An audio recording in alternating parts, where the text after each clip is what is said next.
Hello everyone, India जैसे बड़े democracy country में एक डिसीजन है सबकी लाइफ को चेंज करके रख दिया। मैं कोविड पेंडेमिक की बात नहीं कर रहा हूँ, मैं उस डिसीजन की बात कर रहा हूँ जिसने लोगों को अपने ही इनकम को चेंज करवाने के लिए बैंक के में लाइनों में खड़े होने पर मजबूर कर दिया। आपको कुछ आइडिया लग जाएगा मैं किस टॉपिक पे बात कर रहा हूँ। मैं बात कर रहा हूँ इंडिया के जैसे बड़े डेमोक्रेसी कंट्री में थर्ड टाइम डीमोनेटाइजेशन पर। इंडिया के अलावा 14 ऐसी और कंट्रीज है जिन्होंने डीमोनेटाइजेशन को अपने देश में अप्लाई किया था। डीमोनेटाइजेशन बस 2 कंट्रीज में ही सक्सेस हो पाई। क्या इंडिया जैसे बड़े डेमोक्रेसी कंट्री में डीमोनेटाइजेशन एक्चुअल सक्सेस हो पाया? आज इसी के ऊपर हम बात करेंगे इस वीडियो में। जो डीमोनेटाइजेशन का एक्चुअल मोटो था उन टॉपिक्स पे बात करूंगा मैं। पहला टॉपिक है ब्लैक मनी, दूसरा है फेक करेंसी, थर्ड है ऑनलाइन मनी, फोर्थ है टेररिस्ट फंड। इन टॉपिक को हम देखेंगे क्या एक्चुअल आज के समय में ये डीमोनेटाइजेशन की वजह से ये वर्क कर रहा है या नहीं। फर्स्ट बात करते हैं ब्लैक मनी पर। हम ये जान लेते हैं कि आखिर ब्लैक मनी होता क्या है। ब्लैक मनी उस इनकम को कहते हैं जिसमें आप रिश्वत लेकर आपने उस इनकम को अर्न किया हो और उस इनकम पर आपने टैक्स ना पे किया हो, यानी कि आपने उस इनकम को सरकार से छुपा कर रखा, उसे हम ब्लैक मनी कहते हैं। डीमोनेटाइजेशन का मोटो था कि ब्लैक मनी को, जितनी ब्लैक मनी है उसको बाहर निकालना। बट एक्चुअल में उस समय के बाद आज 6 साल बाद भी जो ब्लैक मनी है वो बाहर नहीं निकल पाई है।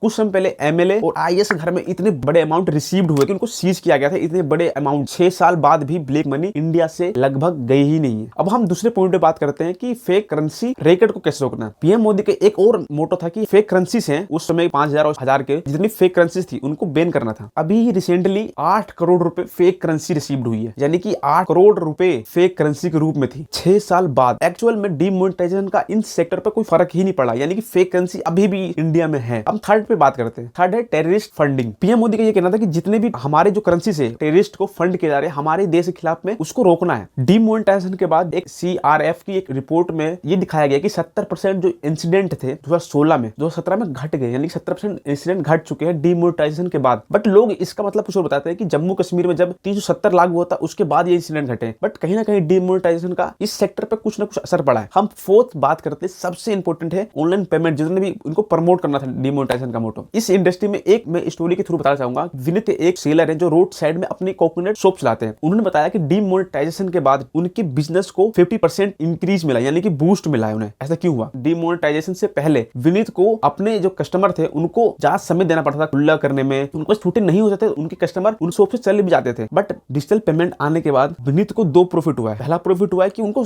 एक समय कम लगता है और दूसरा उनको छूटे रखने की कोई जरूरत नहीं होती। और जो कस्टमर है उनको एक प्रॉफिट ये हुआ कि वो अब कैश कैरी करके नहीं चलते, वो एक्चुअल कंज्यूमर 36 रुपए ही ऑनलाइन ट्रांसफर कर देता है अपने बैंक से उस विनीत के बैंक अकाउंट में। तो ये प्रॉफिट हुआ। ये विनीत की स्टोरी है। इतने कई सारे छोटे छोटे शॉप हैं, उनको डीमोनेटाइजेशन के बाद डिजिटल पेमेंट से इतनी प्रॉफिट हुआ है। तो मैं ये कहूंगा कि डीमोनेटाइजेशन से डिजिटल इंडस्ट्री को बहुत ही बूस्ट मिला है। अभी इंडिया का यूपीआई कितना सक्सेस किया पूरे वर्ल्ड वाइड। हम इन 4 पॉइंट में ये देखेंगे कि कौन कौन सा जो मोटो था वो एक्चुअल वर्क कर पाया। ब्लैक मनी अभी भी इंडिया में, सेकंड फेक करेंसी अभी भी इंडिया में स्टे कर, अभी रिसेंटली 8 करोड़ मिले। 2 मोटो था टेररिस्ट फंडिंग और दूसरा डिजिटल मनी, यानी कि डिजिटल पेमेंट। उन 2 सेक्टर को 100% जो सक्सेस था डीमोनेटाइजेशन का वो हुआ है। मेरी ओपिनियन से ये कहता है कि ब्लैक मनी जो मोटो था वो अभी तक जो डीमोनेटाइजेशन का जो सक्सेस है उस पे नहीं मिल पाया। आपकी क्या ओपिनियन से कमेंट सेक्शन में जरूर बता सकते हैं और इसी तरह के वीडियो देखने के लिए हमारे चैनल को सब्सक्राइब कर सकते हैं और मिलते हैं नेक्स्ट वीडियो में। जब तक के लिए बाय।